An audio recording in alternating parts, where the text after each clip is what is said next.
All right, we have a question here. We're dealing with receivables management, right? And we're looking at changes of credit policies, okay? So we have T limited, right? T limited sales are 10 million and their customers pay as follows,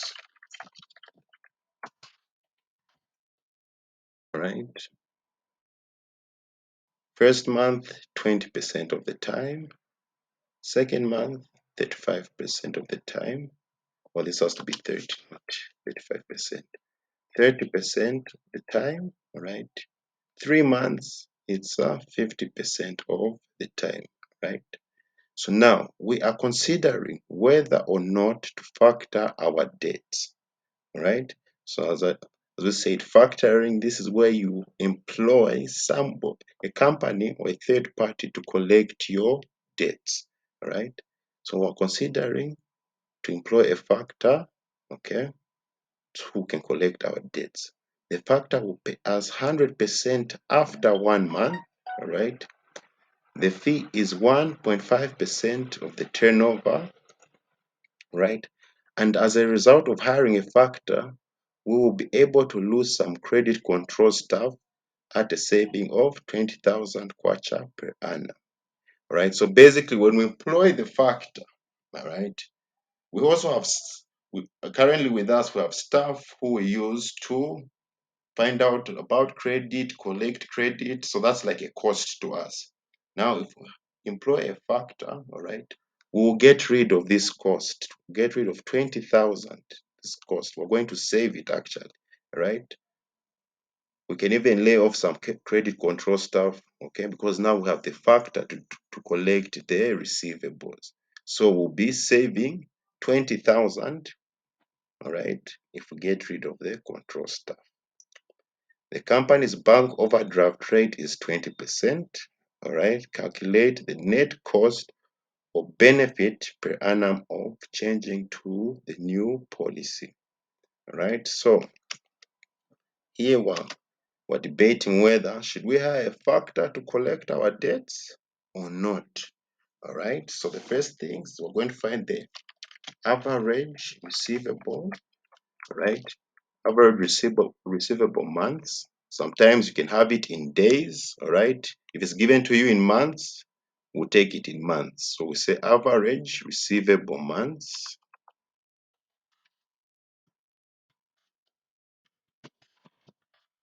And this is under our current policy. So we say current policy.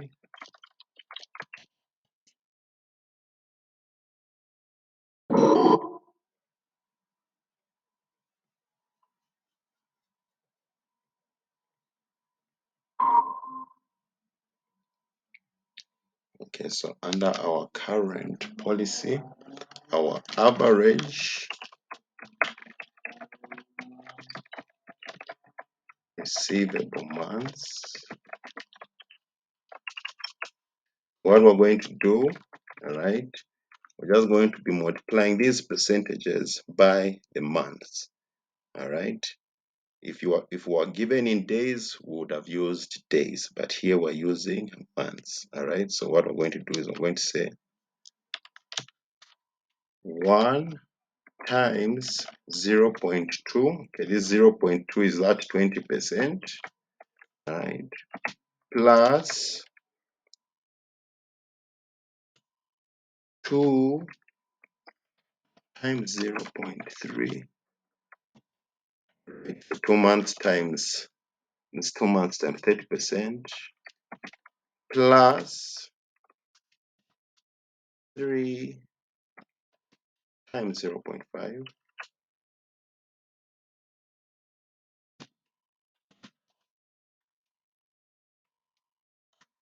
right? So this is the point where we get our calculators. So 1 times 0.2, we get 0.2. 2 times 0.3, we get 0.6. Right? 3 times 0.5, we get 1.5. Right? So we're going to add up.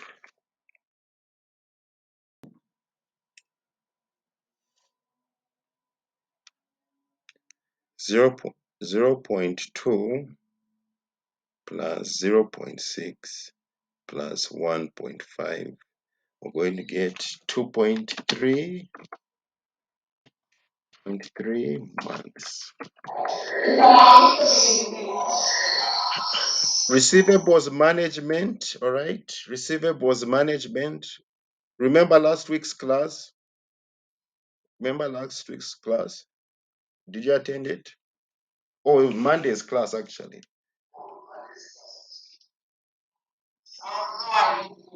Okay. This is a recording. Just hold on. I'll attend to you then. Okay. I'll attend to you.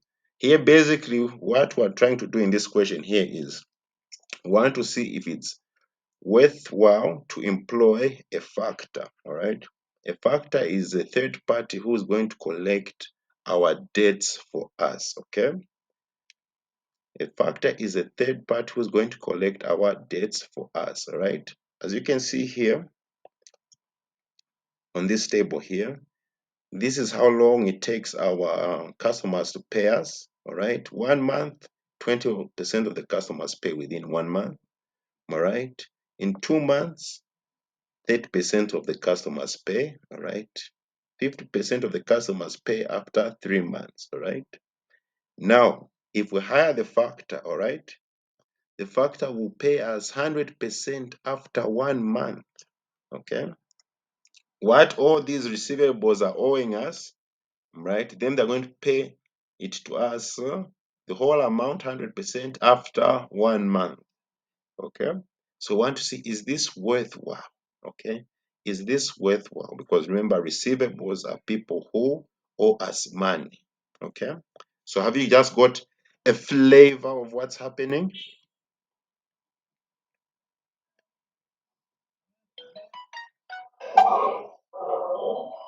Okay.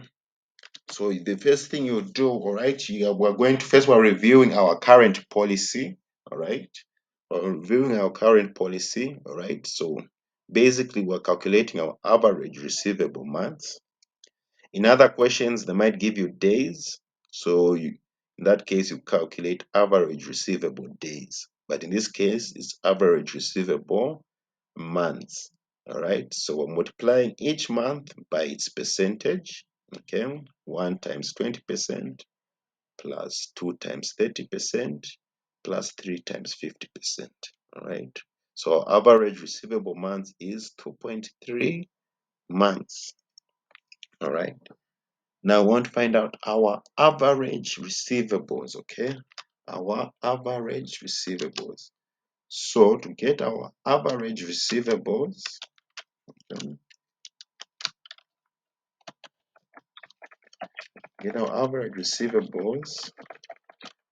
it's the average receivable months divided by a year, okay? Average receivable months divided by a year. So, if we had this in days, our denominator would have been 365. But we have it in months, so our denominator will be 12. Okay, our denominator is going to be 12. All right, so average receivable months, 2.3 divided by 12. Okay, also the calculators, times the sales, sorry, times sales, okay, times sales.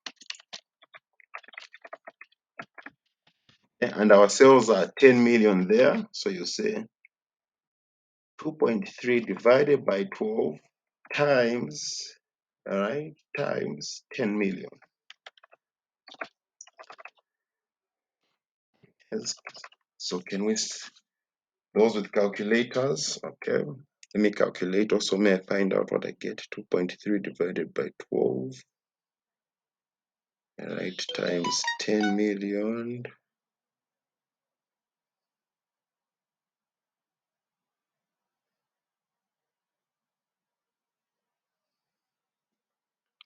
Okay, I get 1,916,666. All right. 1,916,000, right? 667. I've rounded it off. Okay, I've rounded it off. All right.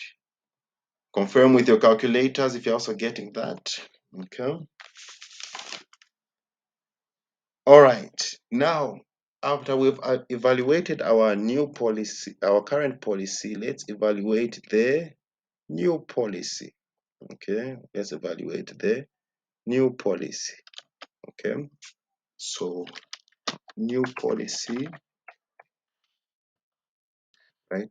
Now, our factor told us that after 1 month, we're receiving 100%, right? After 1 month, we are receiving 100%, right? So our average receivable months will just be 1, okay? Or just average receivable month, okay? It's just 1 month because in the question it says that our factor is going to pay us 100% in 1 month, okay? Then our average receivables, let's find our new average receivables.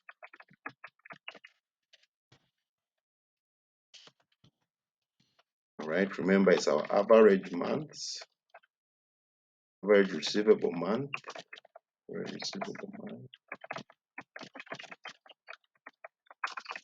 right? Again, since we're using months, so we'll divide it by 12 because there are 12 months in a year, all right? 12 months in a year, and we multiply this by our sales, all right? So this is going to be 1 over 12 times 10 million.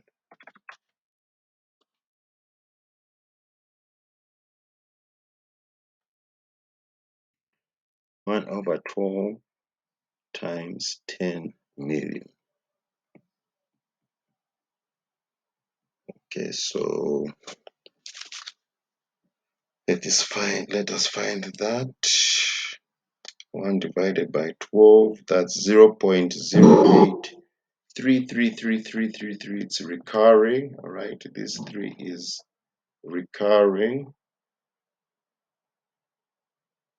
okay? 8.333333. So this 3 is recurring, right? Times 10 million, all right? We're going to get 833,000. Okay, 833,333, right? So this is the new average receivables, all right, with our new policy. So now here what we're going to do is we're going to record, all right, we're going to record the fall in receivables, all right. We're going to record the fall in receivables because we can see under our current policy, we had 1,916,667, but with the new policy, we have 833,333.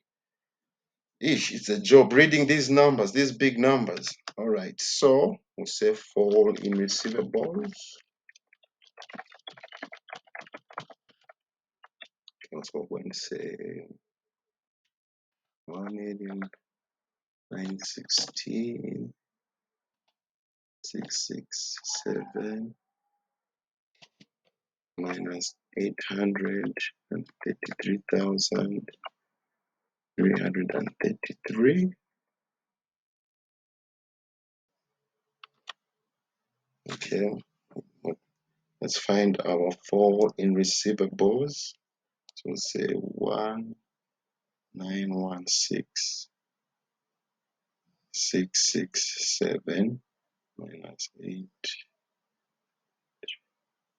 I hope we're also using our calculators, all right? I've got 1,083,334. right? 1,083,334. All right. Now, there's one aspect I never talked about too, is that once we employ our factor, all right, we are going to save this interest cost for our bank overdraft, right? Because without the factor currently, right, people are owing us money, and then there are times where we need money quick, so we'll have to go to the bank and get an overdraft. But if we employ this factor, we are going to save this 20%, right? We're going to save this 20%, all right? So what we're going to say is savings from interest, all right? Savings from interest, we're going to get 20%, all right, or our fall in receivables. Okay, we're going to get 20% of our fall in receivables, because once we hire the factor, we will not need to go and get a bank overdraft, all right? So 20% of 1 million. So we'll just do 0.2 times 1,083,334. So let me get our calculators.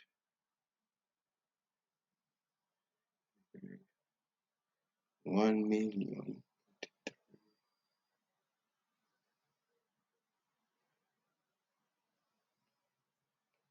Yes, 1,083,334 times 0.2. All right, so we are saving 216,000. 216,666.8. Now, at this part of the question, we want to evaluate the net cost and the net benefit, right? We want to evaluate the cost, all right? The cost which we're going to incur by employing the factor, all right? Because remember, the factor doesn't do this for free. So we're going to compare the cost of hiring the factor, and we're going to see, we're going to compare it against the savings, all right? What we're going to actually save, right? Remember, in the question, it says that when we employ the factor, all right, we'll get rid of some credit control stuff, right? And that's what we're going to save 20,000, all right? So this is also part of the saving, all right? And since we're not going to need a bank overdraft, again, we're going to also save this 20%, which is 216,666.8. All right. So let's first sum up our total savings, and then we're going to compare it against the cost of our factor, because the factor said his fee is 1.5% of the turnover. All right. So first, let's work on our savings. So here I should just put savings here,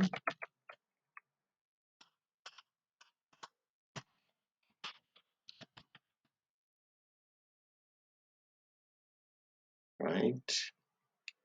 So we're going to add this 216,666.8, all right, plus 20,000, all right, plus 20,000.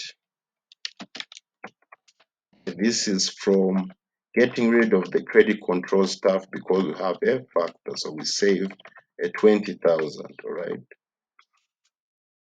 All right, so when we add them, we're going to get 236,000, 666.8. All right, so those are going to be the savings which we'll have from when we employ the factor. Now let's compare it against the cost. All right, so that we see if we put a net cost or a net benefit. All right, so the factor said their fee is 1.5% of turnover. All right, and remember, turnover is dealing with sales.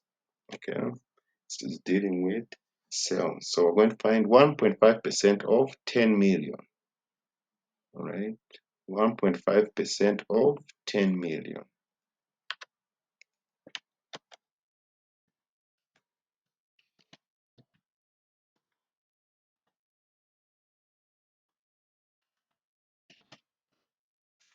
Right, so we're going to say 1.5 divided by 100, that's 0.015 times 10 million.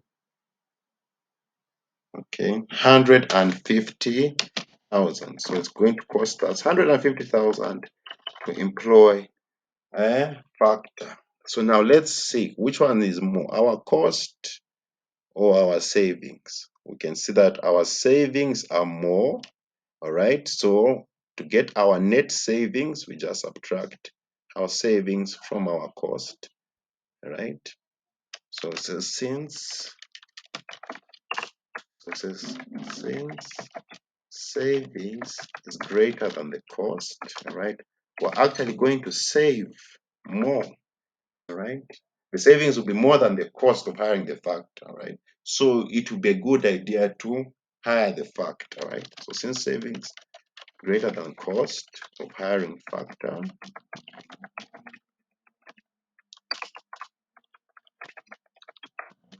okay, we get first our net savings. So we say 2,666.8 minus 150,000.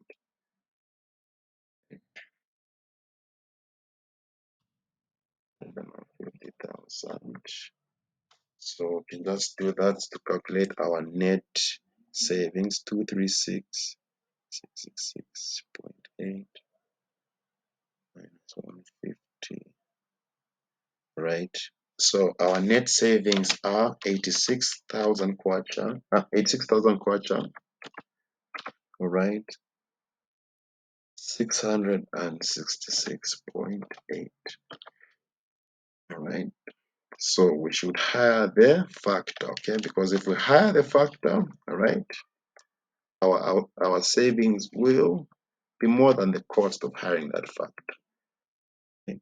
And we have net savings, okay? If we didn't have net savings, all right, if this was a net cost, then it wouldn't be worth hiring the factor.